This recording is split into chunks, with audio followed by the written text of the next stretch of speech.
Hi, everybody. I am going to show you where you're going to find the next chapter for our Texas history. We are going to go to the folder Fight for Independence in our Social Studies course. Moses Austin and Stephen F. Austin. I might have to split this into two sessions, so bear with me. Moses Austin and Stephen F. Austin. Build background. In 1821, Stephen F. Austin started a colony on the coastal plain between the Colorado and Brazos rivers. He described the area as the most beautiful for a town or settlement. Next. There is a timeline. I want you to notice the timeline at the top and the map at the bottom. The timeline at the top tells us that we are in between the years of 1820 to 1825. We're going to be talking about the Louisiana Territory, and at the bottom is a picture. In orange, you can see the United States, and in the yellow, you will see what the Louisiana Territory was. Please remember that Texas was not yet Texas at this time. It was still being controlled by Mexico. The Louisiana Territory, a very large area of land that is stretched from the Mississippi west to the Rocky Mountains, was called the Louisiana Territory. A territory is land owned by a country. A territory does not have the full rights of a state. In 1803, President Thomas Jefferson bought this area from France for the United States for $15 million. The land deal was called the Louisiana Purchase. It doubled the size of the United States. By 1820, the eastern United States had become too crowded and costly for many Americans. Land was selling for about $1.25 an acre. However, land in the West was cheap and plentiful.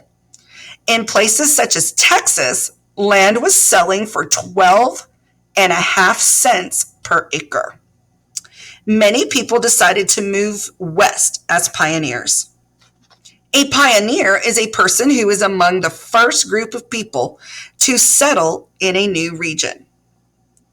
People began heading west for many reasons. One reason was for adventure. Another reason was to find a new job. One of these pioneers was Stephen F. Austin.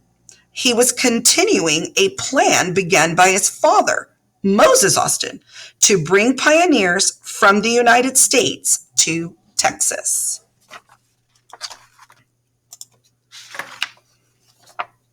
The Old 300. By 1825, nearly 300 families were living in Austin's Texas colony. These early colonists became known as the Old 300. Among the Old 300 was a brave woman named Jane Long. Long had traveled to Texas before with her husband in 1820. He led an expedition to try to free Texas from Spain. While he was away, Jane Long, who was expecting a child, spent a cold, lonely winter with her 12-year-old enslaved worker, Cayenne. She did not know that her husband had been killed. They defended themselves from unfriendly groups of Native Americans. At the abandoned fort where they lived, Long gave birth to a daughter. She was the first child born in Texas to parents from the United States. This is why Jane Long is often called the Mother of Texas. In 1820, Moses Austin traveled to Texas. He was a businessman from Missouri who wanted to settle the Texas frontier. Frontier is the word that the United States settlers use to describe land beyond the edge of their settlement. Moses Austin rode to San Antonio to ask the Spanish governor for permission to bring settlers from the United States to Texas. Governor Antonio Martinez agreed. Soon after returning home in 1821, Moses Austin died.